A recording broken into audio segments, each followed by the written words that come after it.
Welcome to another episode of Owning Your Personal Brand. Today, I'm really excited. We're going to talk about knowing yourself and knowing your strengths, which, in my opinion, is a huge aspect of building your brand and getting prepared to build your brand. And today, we have a wonderful guest with us, Miss Roslyn Bethea, and I'm going to ask her to just give a quick introduction of herself, her background, and what she's doing, and then we'll get started. Hey, Roslyn. Hello, Amy. Thank you for having me. Well, let's start. My name is Roslyn Bethea, and I am the Director of Online Instructional Design at Pitt Community College. I have 15 years of experience in continuing education in the workforce sector. So we're busy down at Pitt building courses and making it happen for the community. Good, good. Well, thank you again for being here. And I'm really excited to talk to you just about strengths. You work with people of all different types and ages and what you do. People looking to get additional education, looking to up their skills. And one of the things that I wanted to start with and ask you about is why don't you think people spend more time on self reflection and really assessing themselves and what those skills are and what their strengths are? Why do you think that people don't spend more time doing that? Well, self reflection is about self awareness. Mhm. Real self reflection is sometimes difficult for individuals to accept the outcome of the self reflection, meaning you have strengths and you have weaknesses. And if I know my weaknesses, and sometimes people feel like their weaknesses make them a bad Mhm. person or um, may not be what they think they should be. But there's always room for improvement in all aspects of our lives. We just need to have the encouragement to continue to grow our strength and weaknesses and build our weaknesses to match our values and the examples we would like to set for others. No, that's really good. And I think the value is so important because, like you said, we all have strengths and weaknesses. Like, there's nobody that's perfect.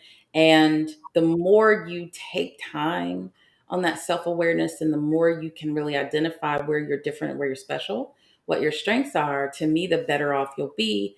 And the farther along you'll be in being able to develop that brand. And that brand is what's going to help you, whether you're a business owner, whether you're student or you're a career professional. And so I appreciate that and just encourage people. We'll try to give people encouragement today to Yeah, make sure that they take absolutely. to make sure they take time. The next thing I want to talk to you about, something that goes along with that, is confidence. And in the time that I've known you, you are a very confident person. And I wanted to ask two questions about that. One is, how did you become that, or where do you think that comes from? And the second part of the question is, how can you help people who might not naturally feel confident about themselves? What kind of advice would you give them to get there? So confidence, I feel like, is built within yourself, believing in yourself. I haven't always been confident. But what I have done was I surrounded myself with people that had the same similar values and morals as I do, interested in the same things that I'm interested in. And also, I think that education is a critical component of being confident in who you are. Because as we know, knowledge is power. The more you know, the more you grow. And the more you grow, I think that builds your confidence as a person. No, I think that's good. I think something important to point out too, education is extremely important, like you said, but it doesn't have to always be traditional or formal education. We are lucky to live in a time where there's so much information online. There are things like this where you can listen to speakers, you can go to events. So the traditional going and taking a class is one aspect of it, but there are so many other ways that you can educate yourself. So I like that a lot. And you said you haven't always been that confident. What do you think changed for you, or what helped you gain more confidence as a person? Um, I think gaining more knowledge on different things, not just education, but just life itself. Mhm. Having those mentors and those people that I can go to for different things. We had a discussion before and we talked about having different mentors in different areas of your life.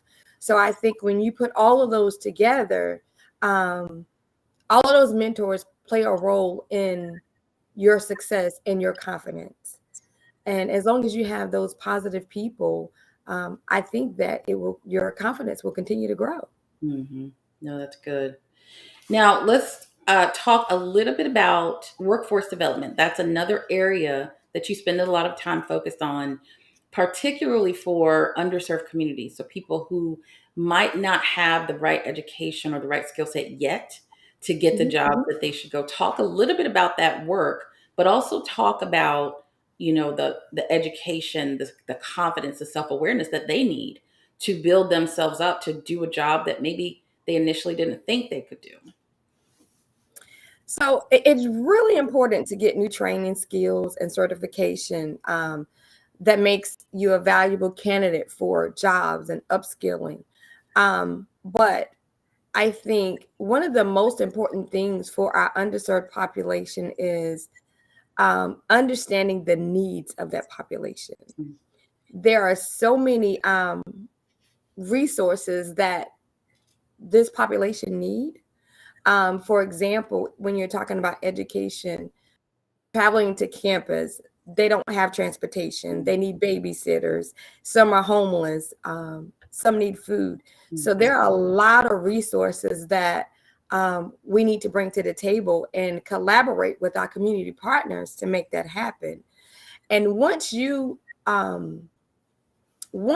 fix the lack of for our underserved population, that's gonna actually help grow their confidence, because I think that you lose self-confidence when you're liking certain things, and those things are huge because those things are everyday livelihood success type things. So um, I think that once we work together in workforce development and get that done, we can strengthen and improve in the area by all community partners collaborating together to meet their needs and decrease the barriers that they have.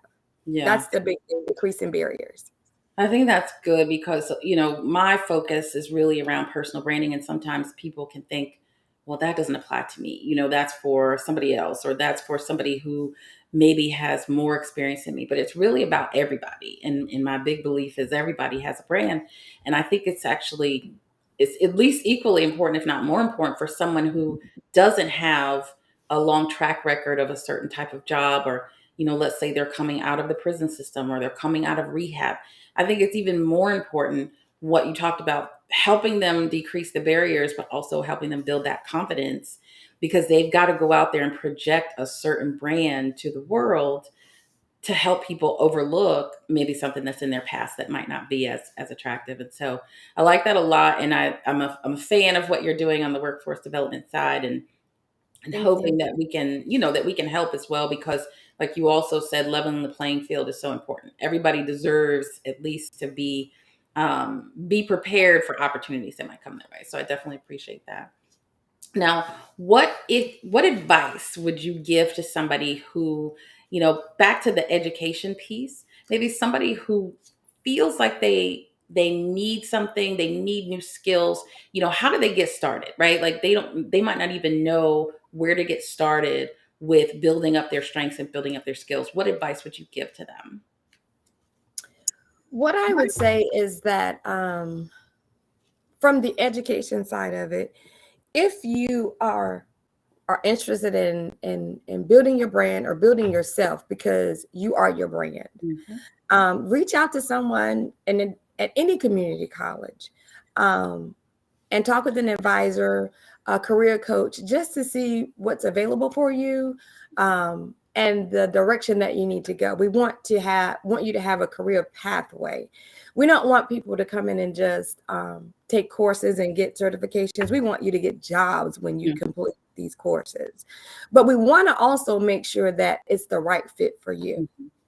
So don't go in and just accept anything because it's available. Make sure that is what you want and your desires, so that in the end you'll be happy with the decision that you've made and you haven't wasted time doing something that you really don't want to do. Yeah.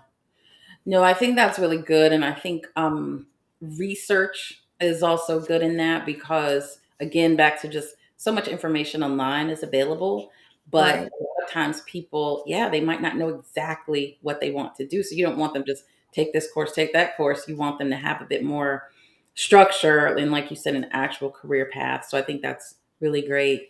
One thing I want to have you elaborate on too is just kind of the power of the community college system that we have here in North Carolina, just as far as what people have access to when they take advantage of what's there. I think a lot of us don't know just how many colleges there are, but also what opportunities are available. Can you just expound on that a little bit? Yeah, absolutely. We have 58 community colleges in North Carolina. And all of those colleges provide awesome resources, course offerings. We have courses for on the curriculum side for individuals who want a degree, but we also have courses on the continuing education side, which focuses on workforce development. We have short-term trainings, we have long-term trainings, and a lot of the career training courses on the Con Ed side of the house, they also provide you with a credential within a year. We have a lot of people who want to come in the community and don't know that you can come in and take a 6 month or a year course, receive a credential, and start working immediately versus doing going through our 2 year program. And there's nothing wrong with going through the 2 year program. It's what's best for you. But I know these days and times, the demand is more high for short-term training and let me get to work because I need to make money now. Yeah. Good. So I appreciate that. Yeah, I think that back to kind of building your strengths, it's just important for people to have information on what's available to help, but it does take some initiative. It takes being self-aware. It takes at least reaching out, like you said, to people for help. So if you don't know where to start, try to find some resources that are definitely available to help you as you think about your career path, you think about certain training that you might want. And so, Rosalind, as we close, how can people connect with you, and what kinds of things are you interested in having people connect with you about? So I am an all-around person. I'm a network person. I network a lot. I love networking. Workforce development is my passion. Um, Pretty much anything that relates to education or workforce development consulting, please feel free to reach out to me at roslynbethea@yahoo.com.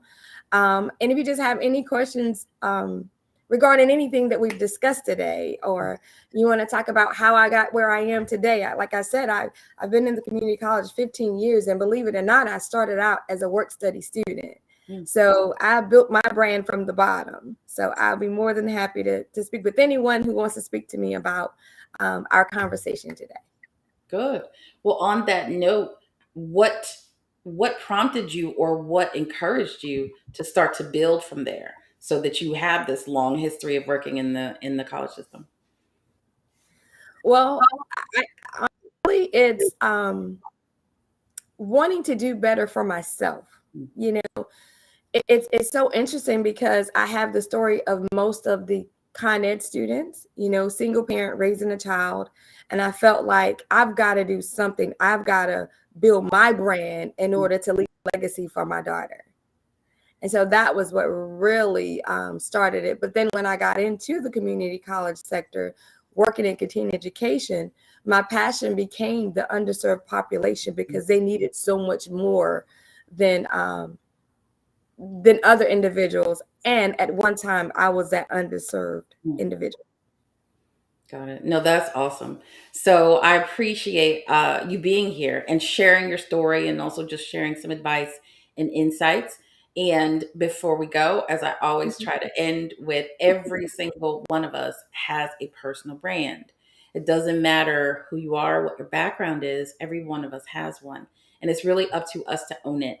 And what we've talked about here today are really just knowing yourself and building up your strengths, but you have to be a little bit self-aware to start that. And you can get help. You can get help from people for just advice. You can reach out to Roslyn. You can reach out to me, but you can also start to think about a career path for yourself, whether that's getting some certifications or actual a 2-year program, for example. And so it's just important to really get to know yourself, understand what your strengths and weaknesses are, and figure out how you can build upon that for your brand. Thank you so much for listening and being here with us this week. Thank you again to Roslyn for sharing. And hopefully, you will join us next week and we'll have another guest talking about owning your personal brand.